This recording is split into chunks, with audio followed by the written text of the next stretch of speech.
Alors, bonjour tout le monde. Merci beaucoup d'être là pour assister à notre panel sur la construction écologique.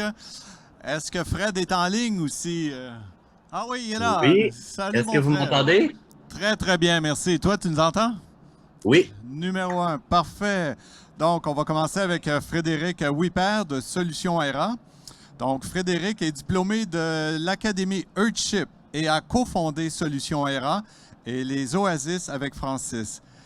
Il est véritable génie des solutions et se passionne, entre autres, pour les rendus 3D, les imprimantes 3D, les technologies, la gestion de l'énergie et la transition vers un monde axé sur les solutions. Il s'est donné comme mission d'enseigner à tous ceux qui veulent planifier des projets efficacement. Lors du panel, nous parlerons du concept des oasis, des bâtiments écologiques naturels et autonomes en co-living qui permettent de partager les ressources et de vivre un niveau de confort inatteignable seul dans le marché immobilier actuel.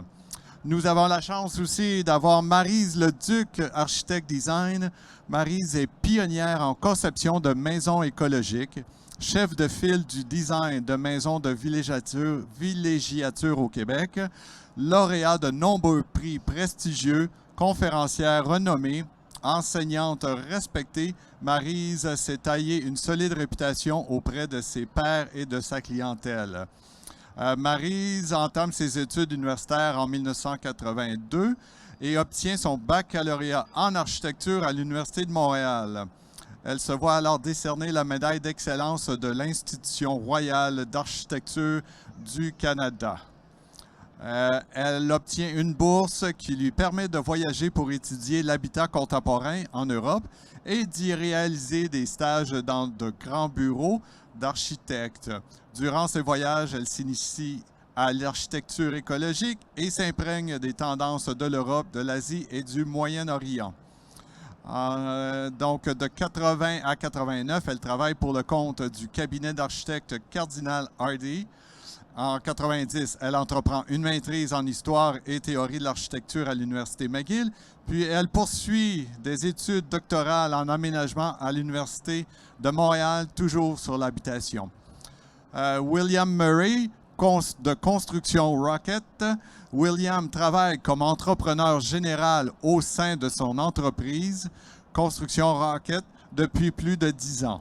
Fort de son intérêt particulier en sciences du bâtiment, il s'efforce d'intégrer le meilleur des nouvelles technologies à ses projets qui varient de construction passive house à des rénovations et restaurations de maisons centenaires.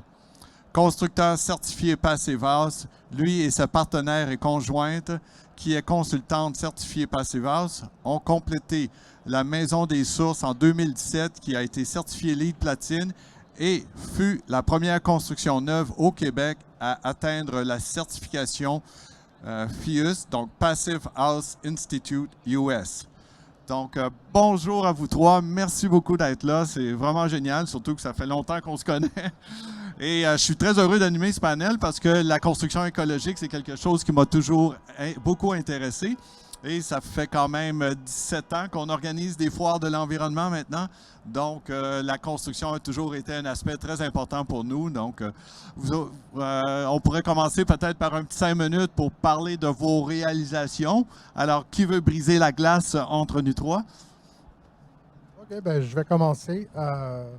Je réalise que mon bio est peut-être un petit peu, a besoin d'un update. Un petit peu, ça fait peut-être 15 ans qu'on a la compagnie de construction. J'ai commencé comme quelqu'un qui faisait juste des rénovations de sous-sol et de n'importe quel job qui existait dans mon territoire. Puis les hivers, j'ai décidé de retourner à l'école pour apprendre un petit peu plus sur la science du bâtiment. Les années passaient, puis j'ai réalisé que les maisons qu'on rénovait, les vieilles maisons où il n'y avait rien dedans étaient très saines. Les nouvelles maisons qu'on rénovait étaient toutes pourries. Puis je me demandais toujours les questions, pourquoi est-ce que les maisons faites de 1960 en montant, était plein de moisissures puis de champignons, puis les maisons centenaires ne l'étaient pas. Fait que la démarche nous a emmenés sur un long chemin de sciences en bâtiment. Et puis, on a décidé en 2015 qu'on voulait se construire un projet, une maison, que l'idée, c'était de vivre dedans. Puis, qu'est-ce qui est arrivé? On ne vit pas dedans, mais on a décidé qu'on était proche dans tout ce qu'on voulait faire, de faire une maison certifiée Passive House, qui était tout un défi. Et puis, mais c'est une maison de 4 chambres à coucher, à peu près 2000 pieds carrés, avec une consommation énergétique d'à peu près 700 $ par année. Puis si on fait le calcul, il y a à peu près 340 de ces dollars-là sont juste l'abonnement au réseau. Fait que en vrai kilowattheure, on consomme à peu près 350 $ par année dans cette maison-là. On a aussi vu que c'était quelque chose qui valait vraiment la peine, puis il y avait des trucs qui venaient de ce projet-là qu'on voulait vraiment emmener dans les projets de nos clients. Fait que maintenant, on fait pas juste du Passive House, mais on fait juste de la construction qui est hyper performante et durable. Et on vise aussi d'avoir un taux de carbone qui est assez bas dans la construction elle-même. Intéressant, très intéressant. Puis surtout, je suis content d'apprendre que les maisons construites dans les années 60, il faut croire qu'il y avait des problèmes s'il y avait beaucoup de champignons, etc. Problème d'isolation, j'imagine, problème de circulation d'air. Bien, je pense qu'il y a une distinction à faire quand on dit qu'une maison doit respirer versus une maison doit être capable de sécher. Une maison respire par son échangeur d'air ou les fenêtres. Mais le bâtiment a besoin d'être capable de sécher. Puis si on ne considère pas la science qui vient avec tous les matériaux qu'on va utiliser pour faire la construction, on néglige l'aspect de séchage d'un mur. Parce qu'un mur parfait n'existe pas. On n'est pas capable de faire quelque chose qui est parfait, qui va rester parfait pour toujours. Fait que, il faut s'attendre à avoir de l'humidité qui va rentrer dans nos compositions et il faut être capable de prévoir comment que l'humidité va être capable de sécher éventuellement dans ces compositions-là. Et c'est ça la problématique qu'on a avec les maisons qui sont faites plus récemment. Okay. Très intéressant. Merci beaucoup. Surtout, il ne faut pas oublier qu'on passe aussi entre 12 et 24 heures de notre vie dans une maison par jour. Donc, c'est d'où l'importance d'avoir une maison saine à habiter, une maison qui ne coûte pas trop cher, comme tu disais, de chauffage à 350 $ par année. C'est vraiment économique. Maryse, je te laisse la parole. Bonjour. Écoutez, moi, ça fait 35 ans que je fais des maisons écologiques. Je fais des maisons écologiques parce que, bon, j'ai été passionnée par l'art, l'architecture. J'ai choisi l'architecture à travers d'autres disciplines artistiques parce que pour moi, c'était comme la combinaison de justement de tous les arts et surtout de l'art de vivre, qui est le plus bel art, on pourrait dire. Et j'ai fait à peu près 1700 projets de maisons écologiques. J'ai touché à peu près à toutes les techniques possibles et imaginables. Donc, moi, je suis dans l'aspect création. Et pour moi, la création, c'est pas juste de créer de la beauté, mais c'est créer aussi du bien-être. Et pour moi, la santé est la clé de voûte dans tout ça. Parce que, bon, on pourrait dire que la santé, on le voit avec tout ce qui est la pandémie, etc. Pour moi, la santé, c'est ce qui est le plus important. Puis, les maisons peuvent nous rendre malades, surtout, comme tu disais, qu'on est à l'intérieur. Donc, un mur qui, en fait, on pourrait dire un mur, comme disait William, c'est pas un mur qui respire, mais qui perspire. C'est un peu comme transpirer. Tu sais? C'est un peu comme, on pourrait dire, on vit dans un pays nordique, n'est-ce pas? Donc, les maisons doivent être bien habillées. On sait que quand on va à l'extérieur, qu'il fait froid, qu'on s'habille bien de la tête aux pieds, on est bien dehors, c'est un plaisir d'être dehors, mais c'est la même chose avec notre maison. Il faut bien l'habiller, tenir compte de notre climat, mais tenir compte aussi que si on va courir dehors dans le froid puis si on se met dans un sac de plastique, bien, on va étouffer. Hein? Mais si on a des matériaux qui perspirent, qui laissent la transpiration, bien, si le mur perspire, bien, c'est ça qui va faire que ça va être une maison saine à travers tout le reste, les choix des matériaux sains, parce que il y a tellement depuis, évidemment, quand tu disais tantôt les maisons anciennes, pourquoi les maisons anciennes, justement, perspirent, respirent? Parce que c'était tous des matériaux naturels. À partir du moment où il y a eu, après la guerre, tous les matériaux de pétrole, les matériaux de plastique, ça fait des matériaux qui ne respirent pas, qui ne perspirent pas. Et puis, c'est là que les problèmes de santé ont commencé à apparaître. Puis, on n'a pas idée de tous les problèmes de santé qui peuvent être causés par notre maison, par les moisissures, par le fait, justement, qu'il n'y a pas assez de changement d'air, etc. Donc, il y a une question de confort, une question de bien-être, une question de santé. Puis, l'équation dans tout ça, ça va de la lumière qui rentre dans la maison, du solaire passif, ça va avec le choix des matériaux, ça va avec le choix des matériaux autant pour bien étanchéifier. L'étanchéité de la maison, c'est extrêmement important justement pour pas que l'eau rentre. Je pense que l'ennemi numéro 1 de la santé, c'est les moisissures. C'est les moisissures parce que... On va prendre un petit break le temps de l'annonce. Désolé pour ça. Mais c'est sûr que ça fait un gros festival. Il y a bien des interruptions.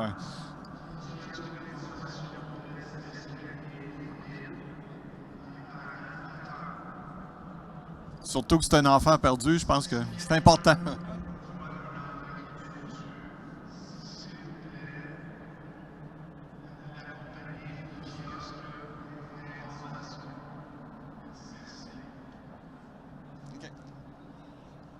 Donc, on parlait des moisissures, c'est ce qui est plus dommageable pour la santé. Puis, pour moi, la maison, c'est notre troisième pot. Hein? La santé, ça commence par ce qu'on ingère, ce qu'on met sur notre corps, ce qu'on mange, ce qu'on boit. Ensuite, notre deuxième pot qui est nos vêtements, puis notre troisième pot qui est notre maison. Hein? C'est notre troisième pot, c'est notre troisième corps. Et c'est une démarche de santé, bien, ça touche à tout ça. Et la maison, bien, c'est notre lieu de vie. Et comme je disais, ça joue sur plusieurs équations. Ça joue sur les proportions, ça joue sur la biophilie, ça joue sur, en fait, se rapprocher de la nature. Et pour se rapprocher de la nature, bien, justement, ça joue avec les proportions, la lumière, le choix des matériaux, le choix de toutes les finis. Parce que toutes les émanations toxiques, on les respire, même si la maison perspire, on les respire. Ça prend plusieurs années avant que ça s'évapore. Alors, tous ces choix-là sont des choix qui doivent être faits consciemment avec un intérêt, un accent sur notre santé, sur quel est l'impact sur notre santé et quel est l'impact sur l'environnement. Parce que aussi, de faire une maison éco-énergétique haute performance, bien, ça a un impact, évidemment, sur notre portefeuille. On va emprunter de l'argent à la maison va nous le remettre parce que ce qu'on va mettre en efficacité énergétique, en système de chauffage, que ce soit la géothermie, tout ça, ça va coûter plus cher au début, mais on va le rentabiliser. Et comme les énergies pour chauffer, que ce soit l'électricité et tous les autres systèmes, ça ne va pas aller en diminuant, ça va aller en augmentant, c'est sûr. Donc, le fait déjà de couper à la source, c'est pas juste une question d'économie, c'est une question aussi de ressources et de moins consommer d'énergie. Donc, c'est une équation de multiples facteurs, une maison, et ça commence justement par tous les choix de matériaux qui sont essentiels dans toutes ces équations-là. C'est un bon point aussi. Il ne faut pas oublier une maison qui ne respire pas, qui a des problèmes de champignons, etc., va coûter énormément cher à régler les problèmes et aussi va avoir une durée de vie beaucoup moins grande. Donc, c'est très... L'impact sur la santé. Oui, en plus de l'impact sur la santé, effectivement. Donc, la fatigue des gens, etc., on le voit avec les champignons, gros problème. Donc, merci pour cette introduction. Fred, c'est à ton tour.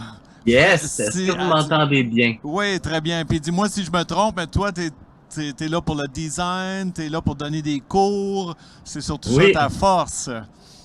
Oui, parce que j'ai une passion pour les éléments techniques. Respire, transpire, perspire, ça fait partie des poèmes de nos formations.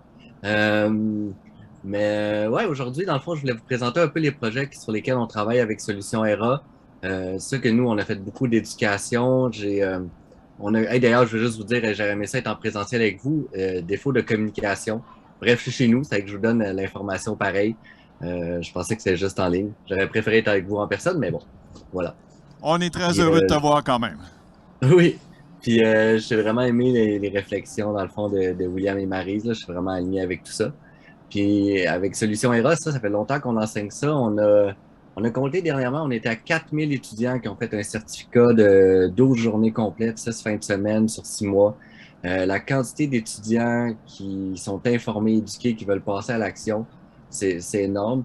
Puis le gros focus que j'ai en ce moment, ben, qu'on a avec Solution Eros, c'est comment passer à l'action avec brio, mais à grande échelle. Tu sais, on dirait que si je recule un peu de comment que je suis arrivé dans le milieu, c'est tu sais, je m'apercevais qu'on avait plein de défis planétaires de pollution puis d'impact écologique, nous, l'humain. Puis on dirait que toutes les solutions que je voyais sur la planète étaient là pour comme minimiser notre impact négatif. C'est comme, OK, on a un impact négatif, comment on pourrait le minimiser? Puis là, quand j'ai découvert les bâtiments écologiques, les Earthship, entre autres, c'était comme on n'était plus en train de minimiser notre impact négatif, mais on est en train de maximiser un impact positif. Genre, c'est comme ça m'a vraiment fasciné, ça a changé ma vie au complet. Puis je me suis vraiment dédié à ça, à voir comment on pouvait prendre les problèmes puis les déchets, avec le chip, c'était littéralement avec les déchets, puis créer une solution qui était plus positive, qui avait un impact positif. Puis pour ceux qui connaissent les Earthship ou qui ne connaissent pas, c'est des maisons en pneus qui sont vraiment bien conçues, mais genre juste on dit en pneus, puis les gens sont traumatisés, puis même c'est une très bonne conception écologique, culturellement, esthétiquement, puis c'est notre culture qui font nos lois, c'est que légalement aussi, c'est beaucoup de friction autour de ça. Fait qu'on s'est posé la question de comment on pourrait exécuter à grande échelle une solution de maison écologique, mais qui est adaptée pas juste à l'écologie, mais aussi à notre culture, à nos lois, à notre économie, puis tout ça. Une solution holistique qu'on pourrait exécuter à grande échelle. Parce que les solutions sont le fun, puis il faut de la décroissance, mais il y a certaines choses qui doivent décroître, puis d'autres qui doivent croître. Tu sais, on parlait un peu dans la conférence avant, il faut décroître le pétrole, croître les panneaux solaires et les énergies renouvelables. Ben, il faut croître les bâtiments autonomes. Tu sais. Fait que moi, je vais vous présenter un peu ça sur quoi on a travaillé, qui est comme la finalité de 5, 8, on pense qu'on est rendu à 8 années de réflexion sur ça, qui est les oasis. Je vous présente un peu le concept écologique, et après ça, je vous dis un peu ce que ça répond pour nous. Ça, c'est des projets, on est en train de commencer à construire. Il y a déjà un bâtiment de presque fini à Eastman. On va en faire 2, probablement 4. Des bâtiments comme qu'on peut voir que la toiture est couverte de panneaux solaires pour qu'ils soient autonomes en électricité, qu'il y a une grande serre adjacente pour qu'ils produisent toute la nourriture fraîche qu'on a besoin à l'année. Fait que ça, c'est 2 grands aspects importants. Aussi, il faut toujours se rappeler qu'il y a assez de soleil qui tombe sur la toiture de chaque maison pour qu'elle soit autonome en électricité. Il y a assez de soleil qui rentre par les fenêtres de chaque maison pour qu'elle ait pratiquement aucun besoin de chauffage. Toujours un petit apport là, si on veut être à 20 degrés Celsius, là, été, jour, nuit, en plein milieu de la nuit, l'hiver. Mais cela étant dit, qu'un bâtiment comme ça, sans aucun chauffage autre que le soleil, ne va pas descendre en bas de 10 degrés Celsius, même en hiver, la nuit, plutôt que le soleil sort, on est correct. On dirait que les gens, quand je dis ça, ils sont comme traumatisés, mais pensez-y, il y a une panne d'électricité pendant un mois, le bâtiment ne gèle pas, il est à 10 degrés Celsius. Il y a peut-être une dizaine de nuits dans l'hiver qui est à 10 degrés Celsius. C'est tout, là, c'est vraiment confortable quand le reste des gens, leur maison est gelée et leur tuyauterie éclate. T'sais. Fait que la résilience, avec toute la technologie qu'on a aujourd'hui, pourquoi est-ce qu'on ne concevrait pas des bâtiments que peu importe ce qui se passe dans les systèmes externes, nos besoins de base de nous et notre famille sont répondus. T'sais. Fait que c'est un peu ça le concept. Fait que la serre ici, puis ce bâtiment-là, dans le fond, pour être exécutable à grande échelle, il faut qu'il soit économiquement viable aussi. C'est-à-dire comment qu'on peut faire pour que ça soit quelque chose qui est facile à financer. Alors, c'est une maison unifamiliale où est-ce qu'on se donne la possibilité aussi de faire du co-living, d'habiter ensemble, mais avec élégance, c'est-à-dire avec des suites, des chambres complètement insonorisées, qui est tout l'espace de vie intime est à gauche, privé. Puis à droite, il y a tous les espaces publics comme le coworking, qui est une salle de yoga aussi, et la salle à manger, salon et cuisine. Fait qu'on a vraiment développé un concept de comment qu'on pouvait rendre cette solution-là, parce que les problèmes sont complexes. La pollution, la nourriture, l'égalité, l'accessibilité à l'habitation, Mais tu sais, comment est-ce qu'on peut prendre tous ces problèmes-là complexes pour proposer une solution simple? Puis moi, je pense que ça vient beaucoup de l'habitation parce que si toute ta nourriture fraîche vient à côté de ta cuisine, ben, tu n'as plus la pollution de produire des tomates dans une serre, chauffer au mazout au Québec ou de faire venir ta nourriture fraîche en hiver de la Californie avec tout le gaz que ça prend, tu sais. Fait qu'on vient de rendre une immense solution. Toute la santé aussi, comme Marie se parlait, on sait que le sauna, ici, infrarouge, c'est vraiment bon pour la santé, douche froide. Ici, on a comme ce que j'appelle la serre pour les humains, qui est le salarium. Puis on peut avoir beaucoup de fenêtres dans un bâtiment tant que c'est un espace qui n'a pas besoin d'être chauffé. C'est-à-dire quand il fait soleil, on va là, on est bien. Puis quand que la nuit arrive, ben, on prend pas la peine de chauffer une section de la maison avec autant de fenêtres parce que c'est vraiment pas efficace énergétiquement. Mais on se garde la possibilité d'avoir vraiment beaucoup de fenêtres pour se faire bronzer en hiver. Puis on peut voir ici, là, il y a un salon, salle à manger, cuisine commune. En haut, je vais juste, parce que pas autant de temps que j'aimerais vous présenter tout, avancer en accéléré. Vous voyez, ça, c'est une des chambres. Chaque chambre, ici, c'est un co-living. Chaque chambre a son lit, son bureau et en haut ici, sa propre salle de bain, comme vous pouvez voir. Et je veux juste vous montrer le coworking qui a été designé. Dans le fond, il n'y a plus de pièces au fond, c'est que c'est aussi une grande salle de yoga avec des planchers en bois. Fait que c'est vers ça qu'on se penche avec Solutions Eros, c'est comment qu'on peut avoir une solution écologique qui répond à tous nos besoins, que tous nos besoins deviennent écologiques dans le sens suivant, c'est comme on a besoin d'une habitation, ok, on va la construire avec des matériaux durables, des matériaux qui sont durables aux éléments, qui vont durer longtemps et qui sont à la mode longtemps, parce que si on veut que ça soit écologique, il ne faut pas que quelqu'un dans 10 ans trouve que c'est plus à la mode puis l'arrache pour en faire un autre. Donc ça, c'est super important. Qui se chauffe tout seul avec le solaire ou pratiquement tout seul, il a juste besoin d'un petit chauffage d'appoint, c'est qu'on n'a plus de dépendance sur un réseau électrique, on n'est plus en train de construire des bâtiments qui sont toujours en train de tirer plus des ressources naturelles. Fait qu'autant le chauffage qui existe avec les panneaux solaires, autant qu'on a assez d'eau qui nous tombe sur la tête pour répondre à tous nos besoins. Puis la nourriture fraîche, ben, en hiver, qui est produite localement. Y a-t-il autre chose que je voulais dire? La santé, dans le fond, les matériaux, la durabilité, comme Maryse le disait si bien. Puis aussi, c'est que nos travaux sont rendus dans notre maison. Fait que ça, c'est super important. T'sais, on travaille dans notre maison, c'est comment se créer un espace de vie incroyable. Puis la dernière chose, c'est ben tout le poème de Respire, Perspire, Transpire, comme William nous a amené, ben, ça fait partie de notre conception. Fait que nous, on est en train de construire des bâtiments comme ça. À Eastman, on a déjà fait un à Sutton. Puis on a essayé de faire vivre les gens en communauté pour diviser les coûts, que ça devienne accessible, tu sais, que cette écologie-là, cette santé-là devienne aussi accessible, soit légalement exécutable facilement aussi. Fait que ça fait partie de notre grande réflexion. Fait que je pourrais en parler très longtemps, mais je vais m'arrêter tout de suite. Tu étais bien parti, là. Bravo, c'était très intéressant. Pour la suite, j'aimerais ça qu'on y aille en 2 étapes. La première étape, c'est si jamais on veut se construire, qu'on a un terrain, qu'est-ce que vous faites? Qu'est-ce que vous regardez au début? Comment vous allez... Y a-t-il...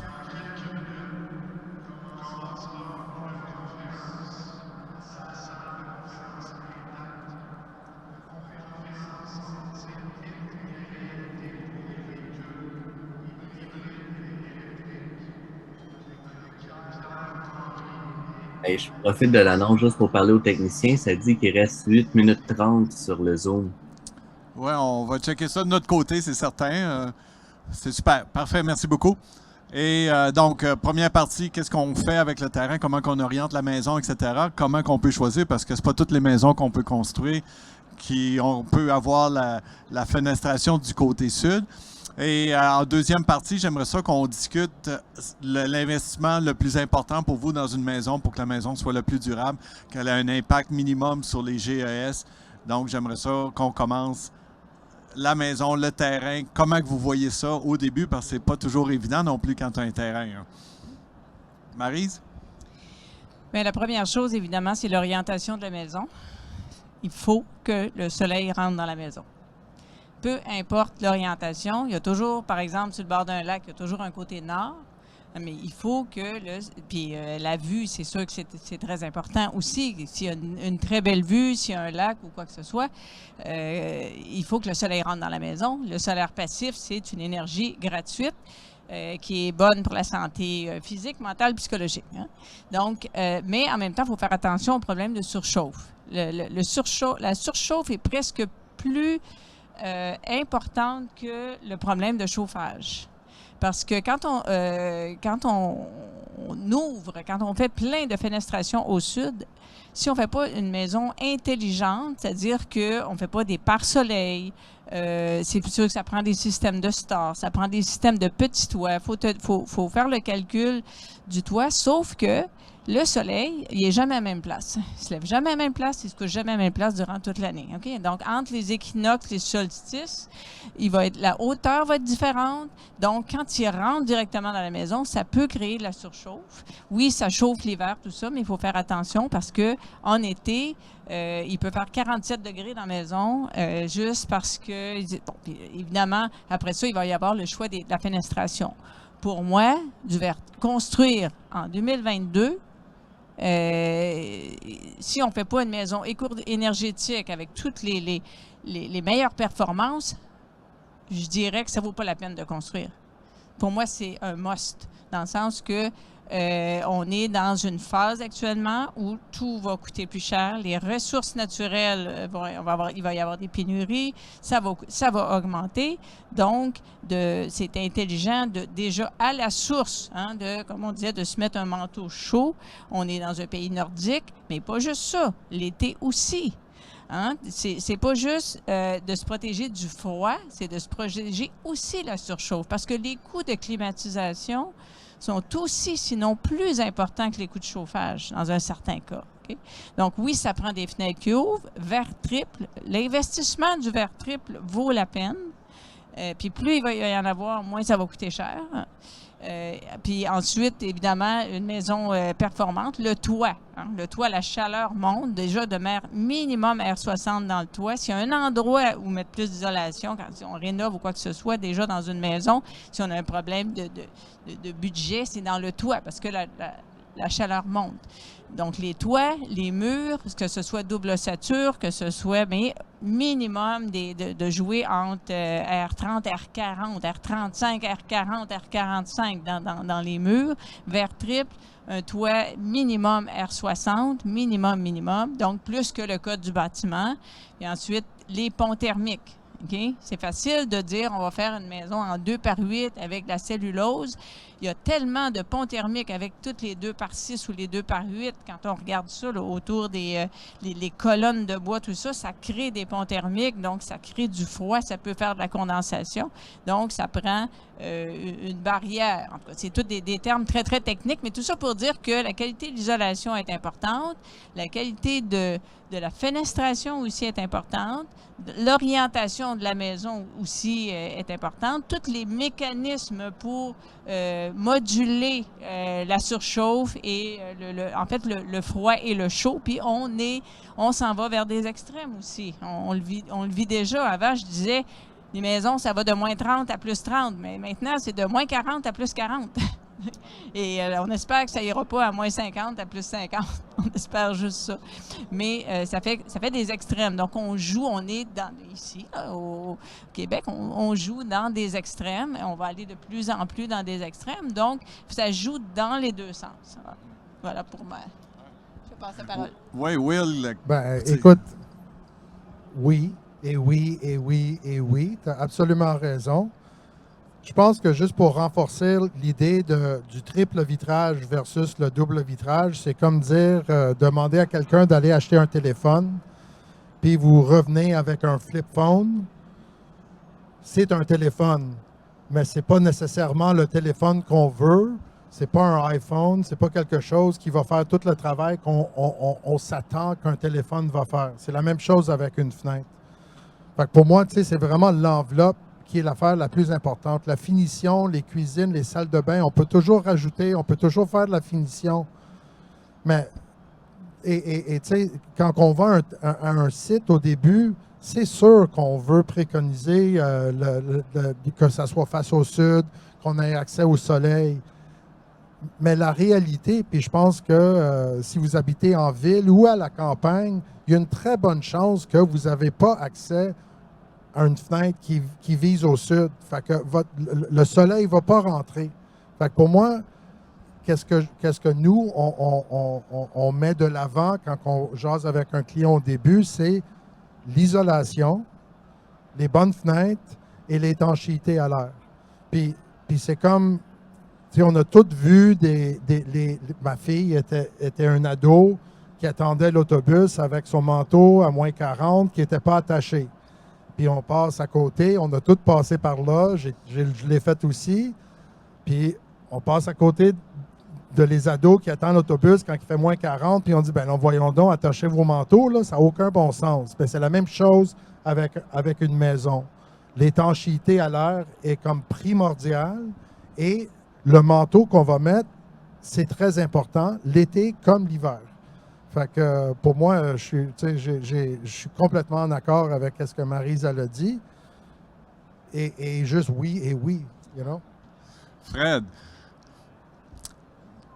pour toi, ton côté. Oh, yes! Oui, yes. Est-ce que vous m'entendez toujours?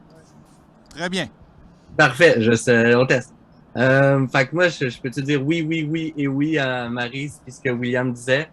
Je suis vraiment aligné avec eux. Obsession sur l'isolation, puis j'aimerais, tu sais, le pédagogue en moi dit, tu sais, comme quand on dit isolation, on dit en fait souvent deux choses. Fait qu'on dit étanchéité et isolation. Puis, oh, j'essaie de me cadrer comme il faut. Puis, l'étanchéité est plus importante que l'isolation. Puis, des fois, on a beaucoup de focus sur les murs. Mais l'étanchéité est encore plus importante que l'isolation. Et l'endroit où est-ce que l'étanchéité et l'isolation est la plus importante, c'est notre plus grande faiblesse. Et c'est nos fenêtres. Parce qu'une fenêtre, c'est quoi le but d'une fenêtre? Une fenêtre, son but, c'est de laisser passer la lumière. Quand on laisse passer la lumière, on laisse passer l'énergie. Fait qu'on a beau avoir, puis je suis vraiment pas qu'on ait un plafond R60. Je ne pas qu'on ait des murs épais, mais avant de faire ça, il faut bien isoler nos murs. Puis avant de faire ça, il faut avoir des bonnes fenêtres, mais des fenêtres étanches. Et ensuite, qui ont un triple vitrage. Fait étanche en premier, après ça, un triple vitrage, puis ensuite une maison étanche, et ensuite une maison bien isolée. Fait que vraiment, dans cet ordre-là, c'est à nos calculs, à nous, c'est ce qui donne le plus d'impact. Puis une des choses qu'on a faites, admettons, pour le bâtiment, pour le point de Maryse, la surchauffe, parce que souvent, on conçoit des maisons qui deviennent des fours solaires pour les humains, là, avec toutes les fenêtres. Fait que, tu sais, faire des analyses énergétiques, nous, on a fait analyser notre bâtiment par Écohabitation, par la coopérative ALT, puis voir, genre, OK, j'ai conçu mon bâtiment comme ça, c'est quoi ma surchauffe?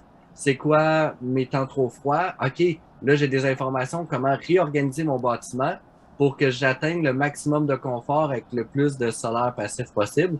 Puis ensuite, je vais amener les éléments mécaniques. Fait que dans le workflow pour les gens. Puis le dernier point que j'amènerais, c'est l'évolutif. Dans le sens, comme William en a glissé un peu, tu sais, c'est comme les murs, tu sais, la finition, tout ça, on peut le faire plus tard, mais tu sais, l'étanchéité des fenêtres, des murs, c'est dans la construction qu'on met son argent là-dedans. Puis on planifie s'il y a des choses qu'on veut dans notre bâtiment, puis on peut pas le faire tout de suite, on met l'argent là en premier. Puis après ça, on conçoit un bâtiment évolutif qu'on peut mettre les panneaux solaires par après, une salle par après, une cuisine super de luxe par après, un troisième étage par après, genre comme la finition. Mais vraiment, genre mettre tout ce qu'on peut sur l'étanchéité et l'isolation à la construction, puis le reste de voir tout comment on peut le faire évolutif. Bien, merci. Là, j'aimerais ça, la deuxième partie, c'est les matériaux aussi. On sait que l'Europe est en avance sur le Québec d'à peu près 10 ans sur les matériaux biosourcés, etc. Comment on peut parer à ce manque-là? Votre choix de matériaux, c'est comment qu'on fait pour choisir le bon matériel pour le bon endroit, autrement dit? Donc, qu'est-ce que vous préconisez le plus? Construction en ballot de paille ou... tu sais, je vous laisse le libre cours, là. Amusez-vous, défoulez-vous. J'aimerais commencer avec un exemple.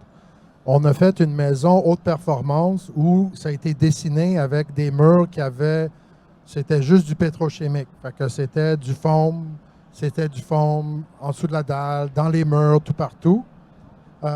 On savait pas. Fait qu'on apprend. C'est pas que je suis né en connaissant tout ça. On était vraiment fiers de faire cette maison-là, qui était une maison LEED certifiée platine. Alors, performait super bien, mais quand on a fait les calculs de c'était quoi le bilan de carbone de la construction de la maison, on a réalisé qu'avec la diminution de consommation énergétique, ça allait nous prendre comme 30 ans juste à récupérer le tonnage de carbone que ça a pris pour faire la construction elle-même. Puis on est d'accord que la crise climatique, c'est pas dans 30 ans, c'est aujourd'hui. Fait que c'est très simple. S'il pousse, c'est bon.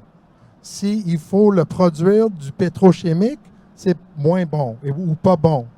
Il y a de la place pour tout dans toutes les constructions. Il y a toujours de la place pour quelque chose de spécifique.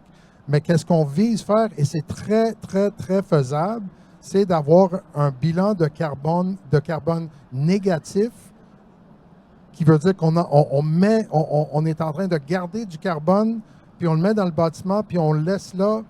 On est capable de le faire d'une façon négative et de ne pas créer du carbone en construisant le bâtiment.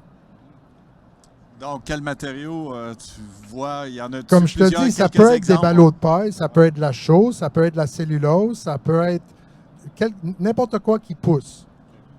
S'il pousse, c'est bon. Ça peut être du chanvre, mais si ça ne pousse pas, si c'est un humain qui doit aller creuser pour aller le chercher, ben ça devient moins bon. Puis si ça vient de 1 kilomètre sous la terre, puis il faut le pomper, puis il faut qu'il y ait usiné, ben là, on est rendu dans vraiment le pas bon. That's the scale of bon à pas bon, selon moi. Bien, justement, moi, le chanvre, c'est un matériel que j'aime beaucoup. Il y a quelques exemples au Québec où est-ce qu'on fabrique maintenant des briques de chanvre pour l'isolation. Qu'est-ce que vous en pensez? Est-ce que vraiment ça offre sa place? Est-ce que ça va se développer? Est-ce qu'il y a un intérêt pour aussi dans ce que vous voyez actuellement? Moi, je rebondirais là-dessus. Là. Ah. OK, vas-y, Fred. Ouais. OK, ben, j'y vais. Ben, nous, le bâtiment que je vous ai présenté, l'Oasis Eastman, dans le fond, on a vraiment... j'adore la nuance. D'ailleurs, William, je l'avais jamais entendu comme ça, mais si ça pousse, c'est la bonne chose. Je la vole, celle-là. Si ça pousse, c'est la bonne chose. C'est vraiment aligné avec ça. C'est une belle distinction. Fait que, on a fait une ossature en bois à l'Oasis d'Eastman. On a isolé avec des matelas de chanvre entre. Je sais qu'il y a des briques de chanvre, qu'il y a du chanvre compacté aussi en béton de chanvre. Tout ça, c'est des belles solutions, mais c'est différent. Puis, moi, je suis tout le temps focus sur si on veut avoir l'impact à grande échelle, à la hauteur qu'on a besoin d'avoir l'impact, il faut que ça soit exécutable à grande échelle, d'où notre conception de cet endroit-là. Puis, il faut que les gens qui sont habitués de travailler sur la construction, ça soit le même, que ça soit rapide, la transition. Fait que, oui, tu peux avoir des briques de chanvre, mais tu peux aussi avoir des matelas de chanvre. Puis on est maintenant rendu avec une usine de ça au Québec. Fait que si on veut encourager la transition, il faut acheter là. Fait que, c'est des matelas de chanvre, comme que tu as des matelas de laine de verre ou des matelas de Roxul. Fait que pour n'importe qui, sa construction, tu n'es pas en train de réinventer une technique de construction. Tu te dis, voici ton ossature en bois, ça pousse. Voici ton matelas de chanvre. Puis à la place de prendre un matelas de laine de verre puis de le mettre dans le trou, ben tu lui donnes un matelas de chanvre, puis il le met dans le trou, puis c'est le même mouvement, tu n'as pas besoin de réentraîner l'équipe, ton chantier avance. Fait que garde d'avoir plus de matériaux qui poussent et rapidement, parce que tout le monde est habitué de le faire. Puis maintenant, au code, c'est vraiment le fun. On est rendu avec, comme Marie disait, pour empêcher les ponts thermiques en R4, mais on peut mettre vraiment plus que ça de briques en pont thermique. Puis il y a un magnifique produit qui s'appelle l'Eco4, qui est en fibre de bois. En Europe, ils ont beaucoup plus de fibres de bois, plus épaisses que nous. Je suis jaloux, j'ai hâte qu'on en ait plus, mais ça commence avec l'Eco4. Fait que nous, on a fait fibre de bois Eco4 à l'extérieur, ossature en bois avec laine de chanvre, ensuite Eco4 à l'intérieur. Puis les gars, sur la construction, sont habitués de faire ça. Fait que c'est vraiment une solution simple, qui est accessible, puis que les gens savent déjà comment exécuter sur le terrain. Mais je reviens, j'ai donné des exemples précis. Je rajouterai la cellulose, mais je reviendrai avec le résumé de William que si ça pousse, c'est bon. Maryse. Je reprends ça aussi. Si ça pousse, pour moi, c'est les matériaux le plus naturel possible. Il faut éliminer le pétrole. C'était le jour de la Terre hier. Hein? Éliminer le plastique, éliminer le pétrole. Première des choses à faire. Prendre ce qui est le plus naturel possible, le plus local possible. Un achat, un vote. Hein? Laure Varidel, c'est encore très d'actualité. L'économie circulaire, l'économie locale, on encourage les locaux pour le plus possible. Plus on va les encourager, plus il va y en avoir. C'est extraordinaire tout ce qui s'est passé avec la pandémie, tout le développement de l'économie locale, le talent qu'il y a ici, les ressources qu'on a ici au Québec puis au Canada, c'est extraordinaire. Il faut encourager ça. Encourager tous les matériaux. On a des ressources ici, on a du bois, on a du chanvre. La cellulose, c'est recyclé. C'est pas un problème, le recyclage. C'est une illusion aussi, le recyclage. Il faut réduire à la source. Le problème de la construction, ça produit tellement de déchets aussi. Des constructions en CLT, Cross-Laminated Timber, qui recyclent tout le bois. Je suis en train de faire un projet avec ça. C'est fascinant. Alors, il y a énormément de ballots de paille. J'en ai fait des projets à ballots de paille. Tellement de techniques différentes. C'est toutes des belles expériences, mais chaque projet a... On ne fera pas un projet en ballot de paille... j'ai fait une auberge à la conception, tout en ballot de paille. C'est absolument extraordinaire comme feeling. Mais chaque projet a son budget, son lieu, ses circonstances. Je pense que le plus simple, c'est construction en ossature de bois, en cellulose, soit double ossature. Éviter les ponts thermiques. Ça ne sert à rien d'avoir un mur super épais s'il y a plein de ponts thermiques. Okay? Pont thermique, c'est quand il y a un espace, c'est comme les points faibles, on pourrait dire, du mur. Après ça, bien, ça va jusque dans l'intérieur, des matériaux sans formaldéhyde. Il faut voir l'effet sur la santé. Hein? Regardez ensuite la liste rouge. Tapez ça sur Internet, la liste rouge des matériaux. Vous allez voir tout ce qui est toxique et réputé, prouvé cancérigène. OK?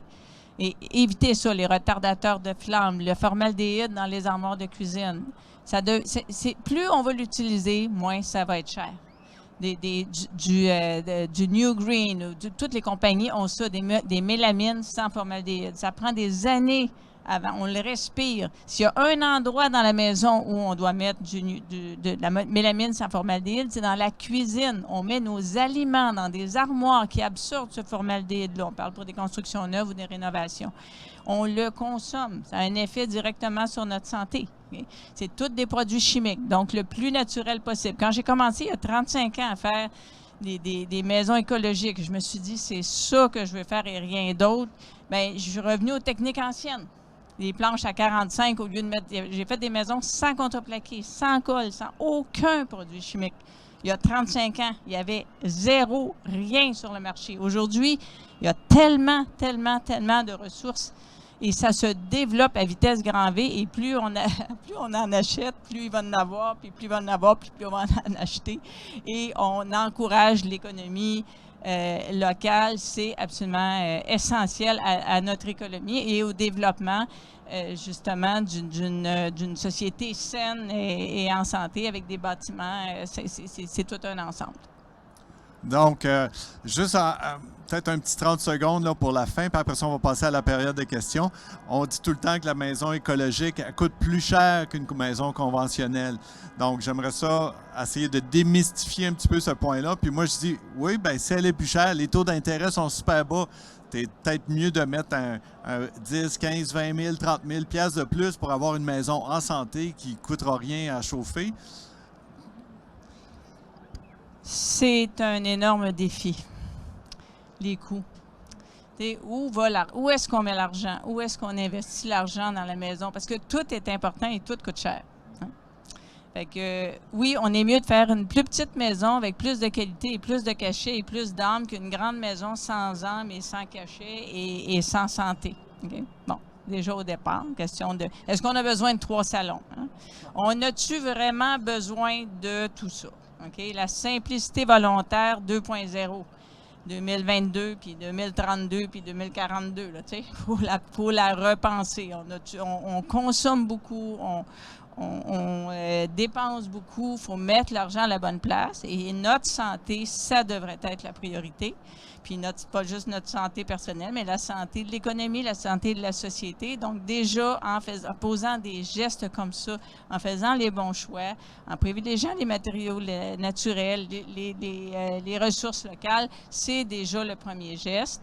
Et je disais, c'est mieux de privilégier la qualité plutôt que la quantité. Oui, alors, 1 minute. Oui. Ben, moi, j'aime ça parler après Maryse parce que je peux juste dire oui, je suis d'accord avec elle.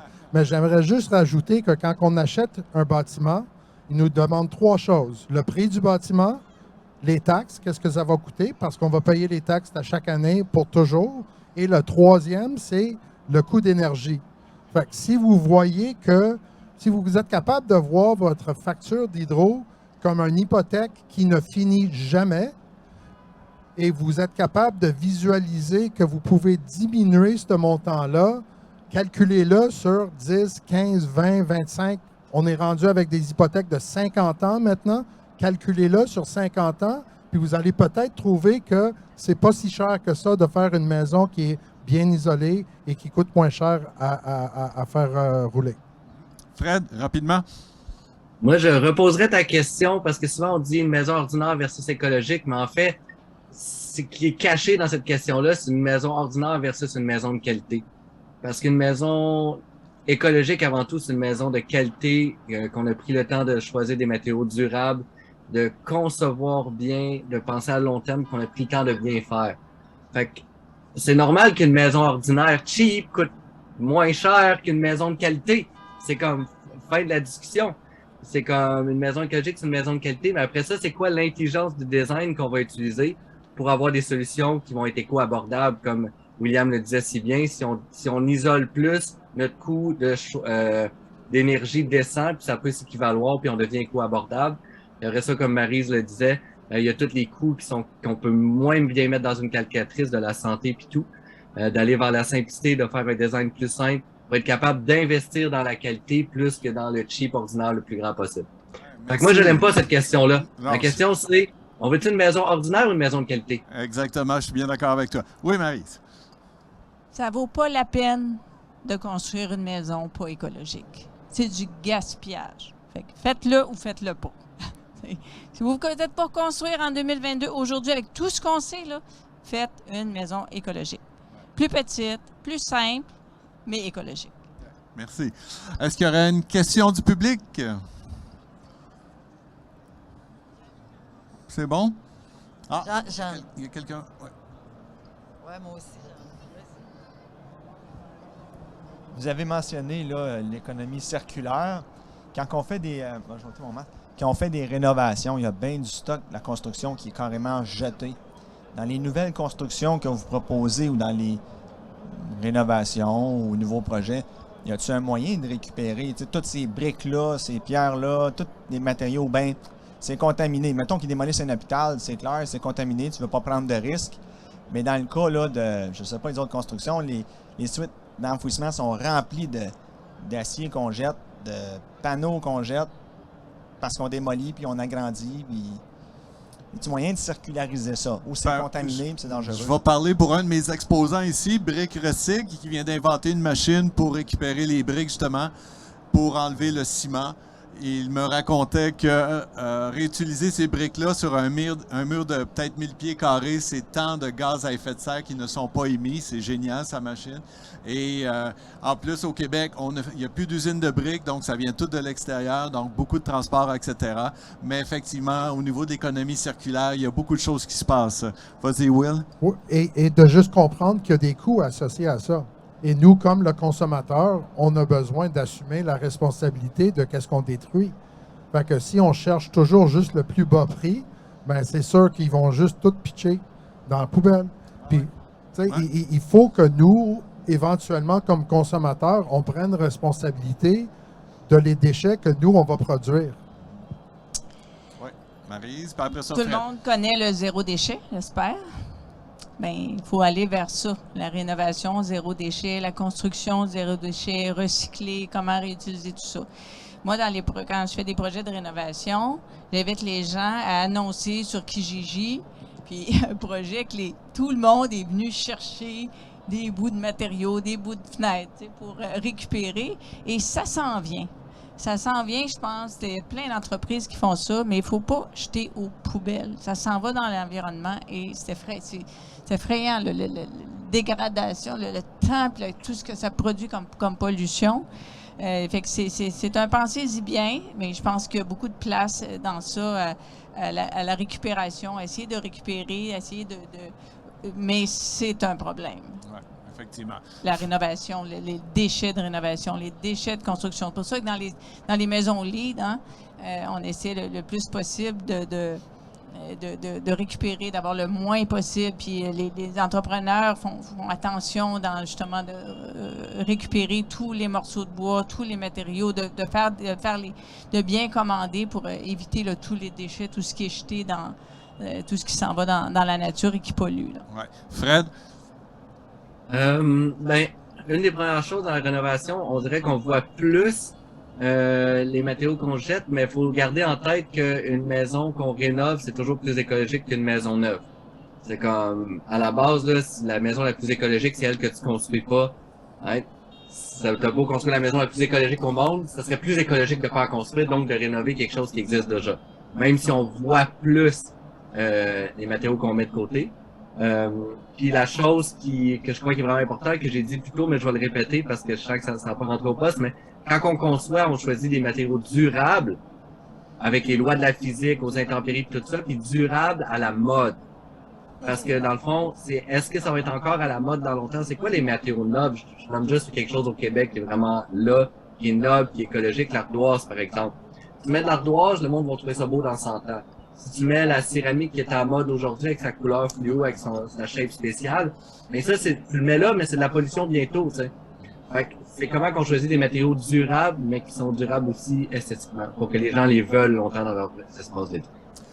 Bien, merci infiniment, vous trois. Ça a été, comme d'habitude, super intéressant, super instructif. J'ai beaucoup appris encore, moi qui m'intéresse beaucoup à la construction écologique. Donc, un gros merci de votre présence, de votre belle collaboration. En passant, je pense que j'ai oublié de me nommer tantôt. Je suis Éric Ferland, je suis le directeur général des Foires Écosphère et membre fondateur, puis de ce nouveau festival des technologies vertes. Donc, merci à tout le monde d'être là, puis j'espère qu'on va tous se revoir l'année prochaine. Yes. Merci beaucoup. Merci. Merci, Eric.